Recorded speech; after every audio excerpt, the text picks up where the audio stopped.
Panginoon, dakila sa lahat, maraming salamat po sa gabing ito, sa patuloy na buhay, kalakasan at karunungan na binigay mo, Panginoon, sa bawat kapatid na mga kasama ko sa talakayang ito. Naway kami ay sabay-sabay na matuto at ikaw ay aming sabay-sabay na maitaas, mapapurihan. Sa pamagitan mo, Panginoon, nagagawa namin ang lahat. Maraming salamat po. Patuloy ko pong dalangin na buksan niyo po ang aming puso't isipan. Ito ay maunawaan at may pamuhay, Panginoon, na kami ay manatili sa iyo, sa iyong kapangyarihan, sa iyong presensya, Panginoon. Naway samahan niyo po kami at ikaw may taas ngayong gabi. In Jesus' name, amen. Yan po, no? Yan, salamat po, Pastor Nanding, sa iyong pag-comment. Tayo nga po ay natapos sa verse 13 and 14 na kabanata 59 ng Isaiah, na tumutukoy nga po, no, sa isang bayang hindi naging tapat, no? Naging sinungaling sila, at yun nga po, no, nagkaroon sila ng moral at spiritual na pagbagsak. At ito nga po ay kawalan din ng katarungan at katwiran, no? Ito ay nagpapatunay sa resulta ng pagkakasala ng mga tao sa Israel, na para ito ay nagkaroon nga po nung kalinawagan, no? Ibig sabihin is kaunawaan, no? Realization sa kanilang mga ginawang pagtalikod sa Panginoon. At para din sa ating mga mananampalataya, para tayo ay matutong mag-assess, suriin ang ating mga sarili, evaluate or examine ang ating mga naipapamuhay, kung tayo ba ay sa ngayon ay nandun pa, no, sa pagsunod sa Panginoon. Sa verse 13, sinabi po dito na nagimagsik kami sa iyo, O Yahweh, at itinakwil ka namin at hindi na sumunod sa iyo. Ang sinasabi namin ay pawang pangapi at pagtataksil. Ang inuusal ng aming bibig, ng aming mga bibig ay giwakas kinungalingan, nakatahan ang aming mga isip. Kita natin dito, no, na sa verse 13 nito ay nandun po, no, yung kanilang paghihimagsik, pagtalikod at pagsisinungaling na pinapaalaala sa atin, no, ng kabigatan ng kasalanan ay dito yung nagdadala, no, ng paglayo natin sa Panginoon, at tinuturo rin ito ang pag-asa ng kapatawaran at pagbabago sa pamamagitan ng Panginoong Hesus, na siya po yung handog, no, ng Panginoon, ng Ama, na dahil sa kanyang patuloy na pagbumalasakit sa tao. So tinatawagan tayo nito na talikuran ng paghihimagsik at bumalik sa Diyos na nagmamahal sa atin, at hindi tayo tinabayaan, at nagnanais na ibalik tayo sa dating disenyo, no? At sa verse 14, sinabi dito, tinakwil namin ang katarungan at lumayo kami sa katwiran. Ang katotohanan ay naghandusay sa mga liwasang bayan, at hindi na makapanaig ang katapatan. So na-discuss po ito ni Pastor Dom, no? Yung liwasa is tumutukoy sa marketplace, no, sa sentro ng kalakalan, at ang talata ay para sa pangkalahatan ay isang malinaw na paalaala ng mga bunga ng kasalanan, ngunit isa ring paanyaya, no, na harapin ang katarungan na tinuturo at ang katotohanan ng Diyos na tinuturo nito, na si Jesus nga po ang sukdulang pinagmumulan ng pag-asa at pagpapanumbalik natin. So nakita natin na related din, no, sa panahon natin, na especially sa politics, no, at ganoon din sa katwiran, sa hustisya, no. At ang ganda ng ang ganda ng example na yung nagnakaw ng maliit, no, na mangga, sardinas is kulong agad, pero yung mga nagnakaw ng malaki ay iimbestigahan pa. So nakita natin dito may differences, no. So kawalan ng katarungan, kawalan ng katwiran ay ito po yung nag sa mga tao, no. Pero dito po nakita natin yung kanilang realization At ganoon din, no, pinapaalala rin sa atin ng mga talata na tayo ay mamuhay bilang kanyang mga kinatawan sa mundong ito, na nananabik din sa katwiran, no. Kahit naman sino sa atin sa panahon natin ngayon, tayo ay naghahangad ng patas, no, at pantay na katarungan, hustisya, at ganoon din sa pagkakaroon ng relasyon sa Panginoon. So, again, ang 13 at 14, no, nagkaroon tayo ng assessment, suriin natin sarili natin kung tayo ba ay lumalayo na sa Diyos, no? Search me, O God, Psalms 139, 23, 24. Yan, favorite namin ni Pastor Dom yan. So, ang kalikasan ng Diyos at ang pagiging tagapagligtas ng Panginoong Hesus ay tinutukoy dito sa susunod na talata, no? Verse 15 and verse 16. So, ang verse 15 po ay actually mayroon po itong dalawang bahagi. Na yung verse 15, yung unang bahagi po nito ay kadugtong po noong 14, no? Na tumutukoy nga po doon sa naging buhay ng mga taong ito. At nakikita natin na itinakwil namin ang katarungan at lumayo kami sa katwiran. Ang katotohanan ay nandusay sa mga liwasang bayan at hindi mapanaig katapatan, no? So halos continuation to, at yun nga po, sa kabuuan konteksto ay ito yung tumutukoy din sa nangyari doon sa mga Israel, no, na ito yung nagkaroon ng paglayo nila sa Panginoon, at yun nga po, yung katarungan at katwiran ay natalikuran o naabandona. Ayan, so sa ating pagpapatuloy, bahagi ng 15 and 16, tinukoy dito, no, na ang kalunos-lunos na kalagayan ng isang lipunan kung saan ang katotohanan ay tinalikuran.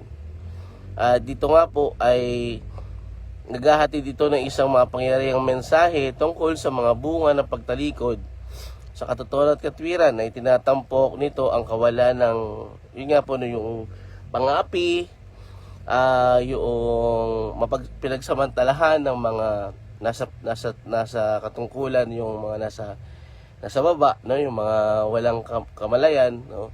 At again, ito yung babalikan natin sa 58, na sinabi ng Panginoong Yahweh na kung gusto niyo ako gusto niyo ako mapapurihan o malugod ako sa ginagawa niyo, ay gawin niyo yung dapat, no, yung tama, yung patas na desisyon, pantay na katarungan, pantay na hustisya, at yung relasyon nila doon sa mga nasa laylayan, no, tulungan ng mga gagugutom, bihisan ang mga walang damit. Isang malinaw na na lumalarawan sa karakter ng Panginoon, na yun nga, no, yung inuutos sa atin na mahalin natin ang ating kapwa. Dito sa 15 ay ang yung sa susunod na bahagi, no, sinabi dito na makita ni Yahweh na wala ng katarungan, siya ay nalungkot. Imagine natin, no, coming from the sequence or situation na ang lipunan ay punong-puno ng kaguluhan or ng hindi pantay o patas na pamumuhay ng mga tao, na ito ay lumalayo sa kalooban ng Panginoon, ay sa bandang na-realize nila yung pagkakasala, na-realize nila yung kanilang nagawa. At dito sa 15, no, ay ang Panginoon yung mamamagitan dahil nga doon sa kawalan ng katarungan at katwiran. At dito ay ito po yung tinatawag na banal na interbensyon ng Panginoon, no? Sa kalagitnaan ng sitwasyon ng kaguluhan, ay ang Panginoong Yahweh ay wala po kasi nga omniscient siya, alam niya ang lahat ng nangyayari, at dahil siya ang Diyos, siya po ay kaya niyang gawin, no? Kaya niyang mamagitan sa kalagitnaan ng sitwasyon. So binubuo ng dalawang bahagi ang talatang ito na yun nga po, no? Itinakwil.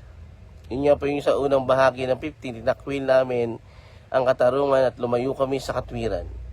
Ang katotohanan ay nahandusay sa mga liwasang bayan at hindi makapanaig ang katapatan. So sa unang bahagi nga, tinalakay ni Propeta Isaiah ang pagkabulok at moral, no, ng moralidad at spiritual. Sa pangalawang bahagi, nang makita ni Yahweh nang wala ng katwiran ay katarungan, siya ay nalungkot. No? Ito po yung naramdaman ng Panginoon na grabe na po yung sitwasyon ng mga tao, no? Alam natin na sinabi sa Romans 6:23 na yun nga, ang kapatawaran ng kasalanan ay kamatayan at walang sino man sa atin ang nakaabot, no, doon sa kaluwalhatian ng Panginoon, Romans 3:23. Ay ito po, no, ito po yung pagkilos o banal na intervention ng Panginoon na siya mismo yung mamamagitan na. Yan, magandang gabi Sister Irene at Princess. Maraming salamat sa inyong pag-join sa ating pag-aaral. So ito nga po ay nagbibigay diin na napansin ng Diyos ang kawalang katarungan at ito ay hindi nasisiyahan sa kawalan ng paghatol. Nakikita ng Panginoon ang pagdurusa ng mga pinag-uusig dahil sa kanilang pananampalataya at ang kawalan ng hustisya sa lipunan. Ang talatang ito ay nagsisilbing pagsaway o pagsita, no, sa mga tao ng Israel na nagbibigay diin sa kanilang pagkabigong mamuhay ayon sa mga pamantayan ng Diyos at ang nagresulta ng pagkawasak at kaguluhan sa kanilang lipunan. Tulad nga po ng mga naging naging realization nila sa mga nakarang talata ay inisa-isa nila, no, yung kanilang mga naging buhay, no, at nandun po yung talagang totally pagkahawalay o pagkalayo sa presensya ng Panginoon. At dahil hindi nga nila nararanasan yung peace of mind, yung kaayusan, yung katiwasayan, ay ito, no, nakita natin dahil sa maling hustisya o maling pamumuhay ng mga taong ito, na yun nga po, no, naabandona ang katarungan at katwiran. Ang talatang ito po yung kalagayan ng Israel sa panahon ng may matinding pagkabulok ng moral, no, at spiritual na tinalakuran ng mga tao ang mga batas ng Panginoon, no? Ang batas, ang kalooban, ang utos, at sila ay sumuway at tumalikod dito. So, ang talatang ito ay ang mapanirang katangian ng kasalanan at ang oposisyong hinaharap ng mga naghahangad na mamuhay ng matuwid. So, ipinapakita na nito na kapag tinanggihan ng isang lipunan ang katotohanan ng Diyos, hindi lamang nito sinasaktan ang sarili nito, kundi binabaliktad din nito ang mga nagtataguyod ng mga pamantayan. Maalala natin, no, napaparusahan yung gumagawa ng tama. Baliktad po yung desisyon ng hustisya. Yung mga nagkakasala ay yung mga na gumagawa ng kasamaan ay nakalaya. I mean, nasa labas, no? At ang mga sumusunod o ang gumagawa ng tama ay nakukulong. So, talagang makikita natin dito yung kabaliktaran, no, ng sitwasyon na dapat ay nangyayari yung paano yung dapat na justice na mayroon ng lipunang ito. Ang nakita natin dito na ang Diyos ay sa talata ito nagbibigay diin sa pagnanais para sa hustisya at katwiran sa kanyang mga tao. So, again, ang talata ay nagpapaalaala na ito ay tahasang papaalala na ito ay may pagkilos ng Panginoon dahil sa nakikita niya na walang pantay na katarungan at katwiran sa lipunan, ay nandun yung kanyang kalungkutan. Ang imahe ng mga matuwid na taong nagiging biktima ay nagpapahiwatig ng isang pakiramdam ng kahinaan at panganib. Ang pagbabago sa pananaw ng Diyos, ang kanyang pagkasukulam sa kawalan ng katarungan ay nagbibigay diin sa kabigatan ng sitwasyon. Ang istruktura ng talata ay naghahambing sa pagkabigo ng mga tao sa banal na pagmamalasakit, nagbibigay diin sa agwat sa pagitan ng mga pamantayan ng Diyos at mga kilos ng tao, no? Walang alignment doon sa kalooban ng Panginoon, doon sa kanyang pinag-uutos. Ang mga tao nga ay namuhay ayon sa kanilang sistema, ayon sa kanilang pansariling kapakanan o kagustuhan, at nakita natin yung parang nadamay o napahamak or nagkaroon ng problema dun sa mga nasa baba, no? At ito po yung ikinalungkot ng Panginoon na sa talatang ito ay mayroon siyang gagawin, no?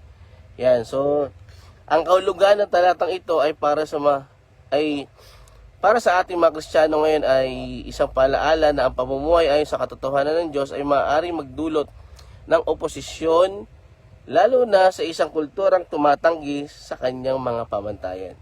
Hinahamon nito ang mga mananampalataya na manatiling matatag sa kanilang pananampalataya kahit na mahirap, no? Kahit na mahirap at magastos ang paggawa nito. Tinatawagan din ng talata ang mga Kristiyano na maging tagapagtaguyod ng katotohanan.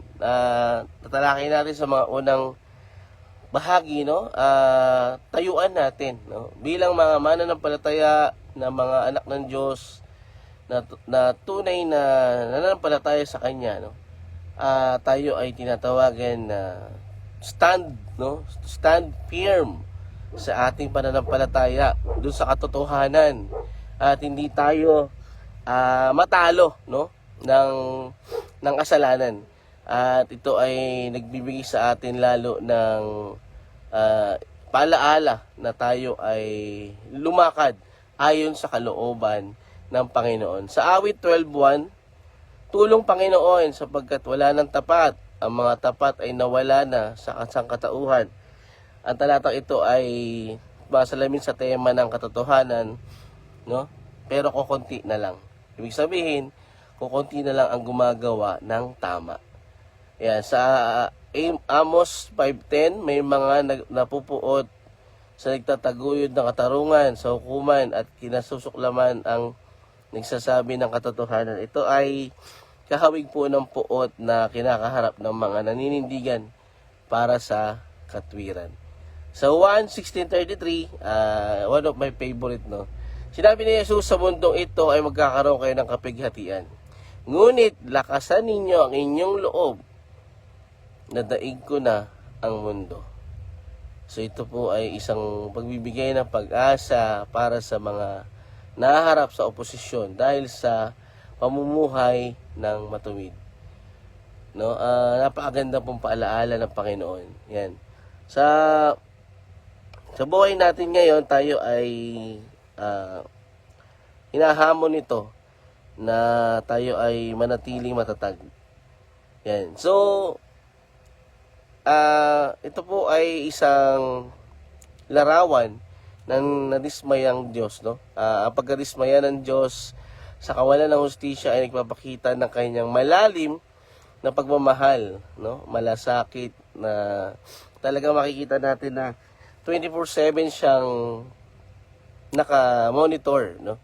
Ninanais niya na isang mundo kung saan nananaig ang katotohanan. Ito po ang nais ng Panginoon, no? At katwiran dahil ang mga katangiang ito ay sumasalamin sa kanyang karakter. Humahantong sa pag-unlad ng tao ang maayos na sitwasyon, ang pagsunod sa kanyang kalooban ay tuluyang ito ay magkakaroon ng kaayusan sa lipunan. Ang kanyang kalungkutan sa kawalan ng katarungan ay nagpapakita ng ng kanyang habag para sa mga inaapi. Kaya nga po, no, sa susunod na talata, makikita natin yung pagkilos ng Panginoon. Yung desisyon niya na dahil sa hindi niya matiis, no? Hindi na niya maatim. I mean, hindi niya na mapigilan ang sarili niya dahil sa sobrang kawalan ng katarungan at katwiran. Kasi nga, hindi naman talaga yung disenyo to eh. Subalit dahil nandun na no, yung kapag puno na ang salo, no? I mean, parang nandun na siya sa pinaka-peak, highest peak, no? Anyway, hindi naman natin masusukat kung ano yung nararamdaman ng Panginoon, but siya po yung talagang kumikilos. Again, ito ay tumutukoy sa pangwakas na solusyon sa pagkabigo ng sangkatauhan at ang Panginoong Hesus nga po, no? Sa isang mundo kung saan ang katotohanan ay madalas na tinatanggihan. Ito nagpapakita rin na ito po ay sumasalamin sa gagawin ng Panginoong Hesus na dumating bilang sagisag ng katotohanan, no? John 14:6. At siya nga po yung the way, the truth, and the life, no? At naninindigan para sa katwiran kahit na may malaking personal na kapalit. Alam natin buhay ang kapalit nito, no? At ito po ang buhay ng Panginoong Hesus na ibinigay ng Panginoon, no, ng Diyos Ama upang tayo ay matubos mula sa napaka tinding kasalanan, no? At again, walang kasalanan ang hindi kayo patawarin ng Ama, no? At dito nga po sa pamamagitan ng Panginoong Hesus natutugunan at ang kanyang katwiran ay magagamit ng lahat na naniniwala. 2 Corinthians 5:21, alam natin na siya ay tinuring na makasalanan upang siya yung maging kapalit, no? Substitutionary atonement.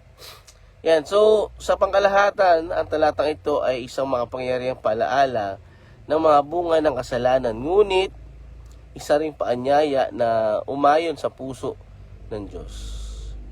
Tayo po ay palaging pinapaalalahanan, no? Nire-remind ng Isaiah, no, ng propeta na tayo ay manumbalik, mamuhay, lumakad sa nilakaran ng Panginoon. At tayo ay manindigan sa ating pananampalataya. Isang katangian ng isang tunay na Kristiyano na sumusunod sa Panginoon. Itinuturo nito si Jesus bilang ang sukdulang pagmumula ng pag-asa at ang pagpanumbalik na tinatawag tayo upang mamuhay bilang kanyang mga kinatawan sa isang sirang mundo. No, yung pagtayo natin, pagharap natin sa mga tao, yung pagbabahagi natin ng mabuting balita, no, magandang balita, ay ito po yung gusto ng Panginoon, no, great yung ipahayag natin, yung katotohanan. At alam naman natin na marami ang kumakalat ng mga dito, mga huwad, no? So sa panahon ngayon. Magandang gabi, Brother Edgar. Yan, nasa verse 15 pa lang naman tayo, verse 16 pa tayo. Yan, so talata ay nagpapaalala na tayo ay tumayo at lumakad, mamuhay ayon sa disenyo, o sa direksyon ng Panginoon. Alignment dun sa kanyang pinapagawa sa atin, no, bilang mga mananampalataya. Verse 16, nakita niya na wala kahit isang magmalasakit sa mga api. Dahil dito ay gagamitin niya ang kanyang kapangyarihan upang sila iligtas at sila ay magtatagumpay. Dito po, no, yung pagkilos ng Panginoon, ang kanyang intervention, no, intervene. God will intervene, no, according to Himself, kasi nakita niya talagang wala na no, talagang malala na. That's why upang iligtas ang mga tao, isang malalim at mapangyarihang talata na nagsasalita tungkol sa kawalan ng pag-asa ng mga tao. Kasi nga, talagang malala na yung kawalan ng katarungan at katwiran. Isang sitwasyon sa mga Israel, at ito ay yung pangangailangan para sa banal na intervensyon. So binibigyan diin ito ang kawalan ng isang taong tagapamagitan at ang pangunahing papel ng Diyos sa pagdadala ng kaligtasan. So ito nga pong talatang ito ay nagtatampok ng hindi natitinag na katwiran ng Diyos at ang simbolismo ng kanyang bisig at katwiran sa pagliligtas. Alam natin na ang Panginoong Yahweh ay kahit kailan hindi siya umalis sa piling ng kanyang mga anak, ng kanyang bayan, ng mga tao. At ito ay patuloy siyang nandun, para gabayan at proteksyonan ang mga taong sumusunod sa kanya. Dito nakita natin na yun nga po, ang mga gumagawa ng tama ay sila yung napapahamak, sila yung nabibigyan ng maling hustisya. At ito nga po ay pinapakita ng talatang 16 ang pagliligtas ng Panginoon at pagbabanatili sa kanyang bayan. So ang talata, ang kanyang kakayahang kumilos ng nag-iisa. Omniscience, omnipotent ang Panginoon, Kaya niyang lahat gawin. Walang hindi kayang gawin ng Panginoon. At ang pangangailangan para sa pagsisisi at pag-asa sa Kanya para sa kaligtasan. Yan, napaka-importante pong paalaala sa ating mga mananampalataya. Tumutukoy sa kawalan ng sino mang maaaring mamagitan para sa mga tao sa harap ng Diyos. Ang kawalan ng isang tagapamagitan ay nangangahulugan na ang mga tao ay nakatakdang mapahamak dahil sa walang sino man ang magtatanggol sa kanilang kaso sa harap ng Diyos. Ito yung sinasabi sa from verse 9, verse 10, verse 12, 13, 14, yung umuungol sila at parang kalapati, na nag-expect sila ng tulong, pero wala. Kasi nga, ito yung dulot ng kasalanan, nagkaroon nga ng malaking pagitan. Ito ay tumutukoy sa kawalan sino mang maaaring mamagitan. Yan. At ito nga po, kumilos ang Panginoon at siya yung magbibigay ng solusyon para dito. So inihayag na talatang ito ang tugon ng Diyos sa desperadong kalagayan ng sangkatauhan. Napansin niya na walang sino man ang may kakayahang magdala ng hustisya. Kasi nga, sablay, Ang kita natin na walang kaayusan, walang pantay na desisyon mamagitan upang iligtas ang kanyang bayan. Ang kabiguang ito na kumilos ay labis na kinalulungkot niya. Ngunit sa halip na iwan ang sangkatauhan sa ganitong kawalan ng pag-asa, inaayos ng Diyos ang mga bagay-bagay sa kanyang mga sariling mga kamay. Siya pa rin po, sa kanya pa rin magagaling yung pagkilos, yung pag-aayos, yung pagliligtas. At hindi mula sa kanino man sa atin, sana maunawaan natin na wala tayong ambag. Wala tayong ni isa kayang gawin, kundi ang Panginoon lamang. Huwag natin ipilit na tayo ay merong ambag, meron tayong ginagawa. That's the result. Kung ano man yung ating nagagawa ngayon, it's manifesting, It's of evidence of the Holy Spirit because of His grace. Yan. So, again, tayo ay patuloy, binibigyan diin ng kanyang sariling katwiran na ang kaligtasan ay nagmumula sa kanyang banal na katangian, hindi sa mga pagsisikap ng tao. Tinatampok na talatang ito ang aktibong papel ng Diyos sa pagdadala ng pagtubos. Actually, ito rin po yung kwentuhan namin kaninang tanghali, ng mga kapwa brethren sa TikTok, at talagang nagpupumilit, na meron tayong ambag, meron tayong pagkilos, meron tayong gagawin. Actually, hindi niya maintindihan yung kaya natin to nagagawa, kaya natin to naipapamuhay because niligtas tayo, niligtas tayo ng Panginoong Hesus. Niligtas tayo mula sa ating kasalanan. And that's the result of that's the result of His love sa atin. Ephesians 2:8 and 9, no? Yan. Isa sa mga pangunahing tema ng talatang ito ay ang pangangailangan para sa isang tagapamagitan. Again, ang Panginoong Hesus ang tinutukoy dito, no? Sa konteksto ng lumang tipan, ang isang tagapamagitan ay isang taong nakatayo sa pagitan ng Diyos at ng mga tao na nakikiusap para sa kanila. Advocate or mediator. Yan. Ipinapahiwatig ng talatang ito ang kawalan ng isang taong tagapamagitan ay nagpapakita ng espiritual na kahirapan ng mga tao. Again, mga kapatid, kapag tayo ay nalulungkot, kapag tayo ay nag-worry, kapag tayo ay may takot, at ito ay nagpapatuloy, ito po ay sinyales na tayo ay hindi nagtitiwala sa Panginoon. No?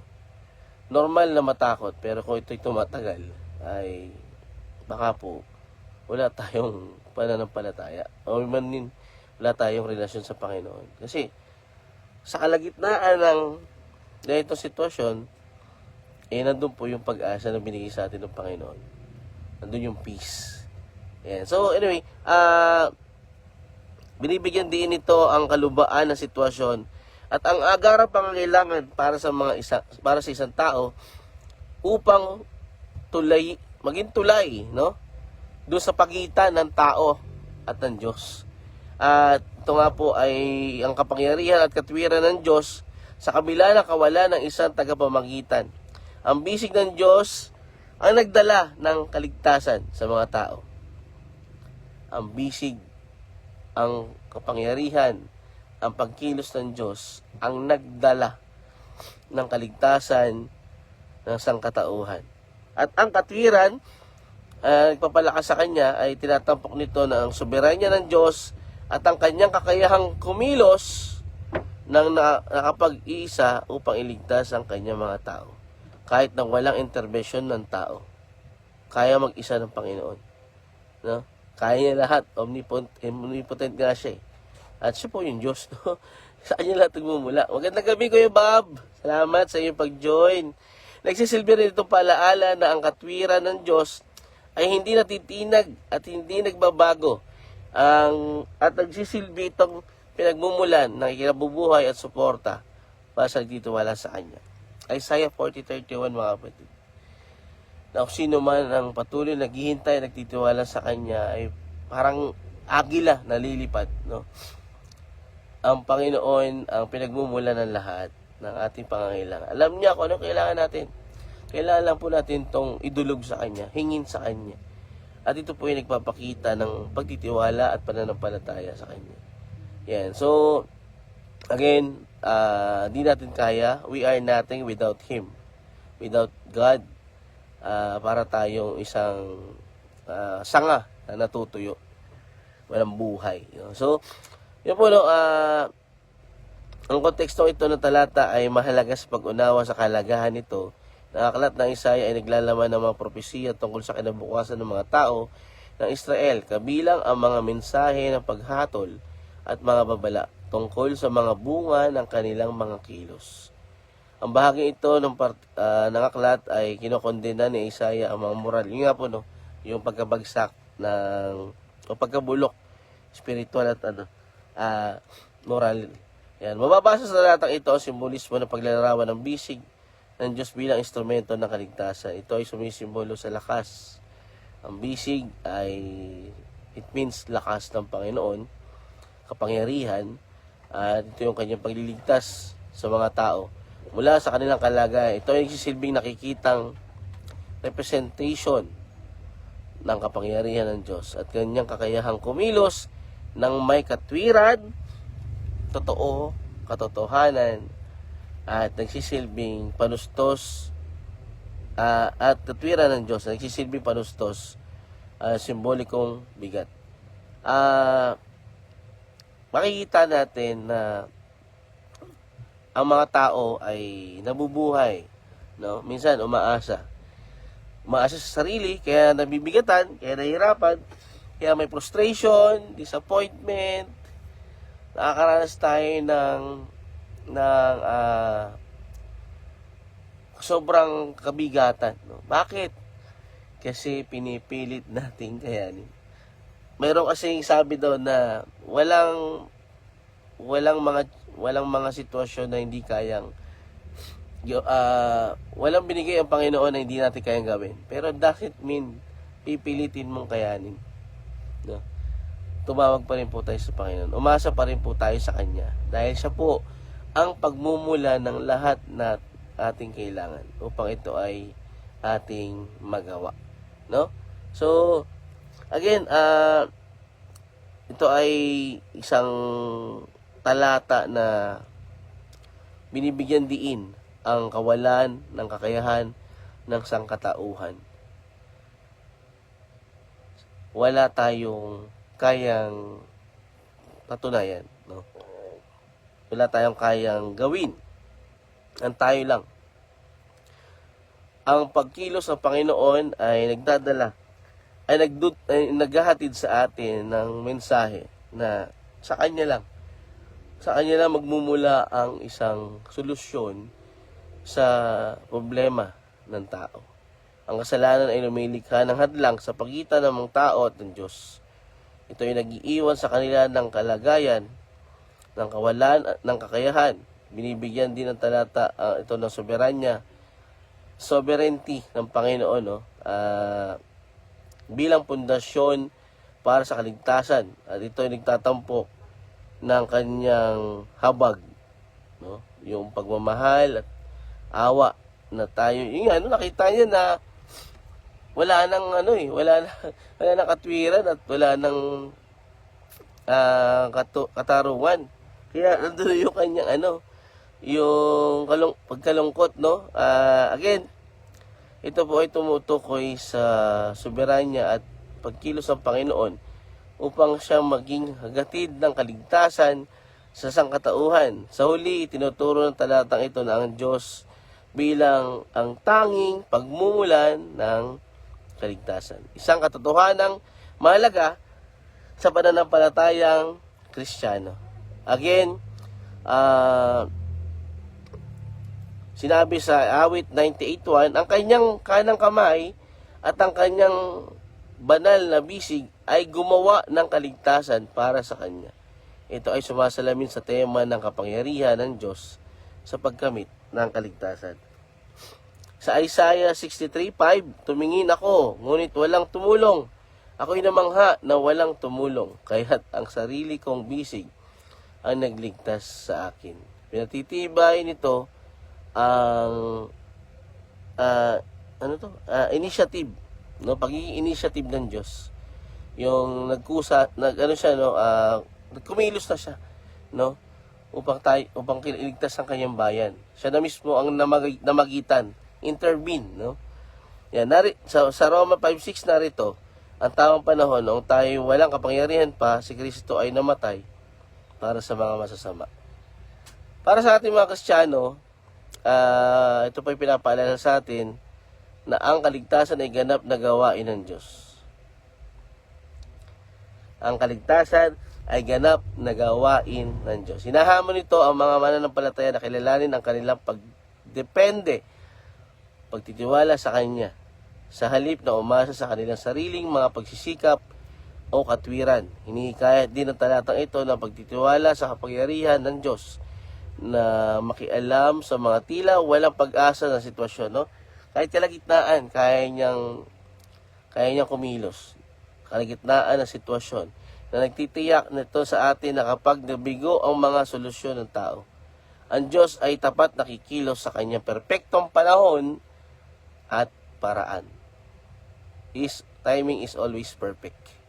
Yan. So, again, ito ay tumutukoy sa Panginoong Hesus na bilang sukdulang katuparan ng gawaing pagliligtas ng Diyos. Again, si Jesus ang bisig ng Panginoon na nagdadala ng kaligtasan sa sangkatauhan. Isaiah 53:1. Yan. So, sa pagtatapos po, pinapaalala ng talatang 16 na kapag ang lakas at solusyon ng tao ay nagkukulang, ang Diyos ay nakikialam. Ang Diyos ay handang kumilos gamit ang kanyang kapangyarihan at katwiran upang magdala ng kaligtasan para tayo ay turuan na tayo ay umasa sa Kanya. At itinuturo ang Panginoong Hesus bilang ang pagpapahayag ng Kanyang pag-ibig. For God so loved the world, no? He gave His only begotten Son. Whoever na manampalataya sa Kanya ay hindi mapapahamak kundi magkakaroon ng buhay na walang hanggan. So, again, nakikita natin ang katapatan ng Diyos sa talatang ito at nag-aalog ng pag-asa sa pagtubos sa isang mundong winasak ng kasalanan. So, yun po mga kapatid, hanggang doon lang po muna ang ating pag-aaralan. Bukas po ay 17, 18 tayo, no? So, kita-kita po tayo bukas. Alas 8 pa rin po ng gabi. Maraming salamat po sa nag-join. Tayo po ay samahan nyo. Tayo po ay manalangin para sa ating pagtatapos. Samahan niyo po ako.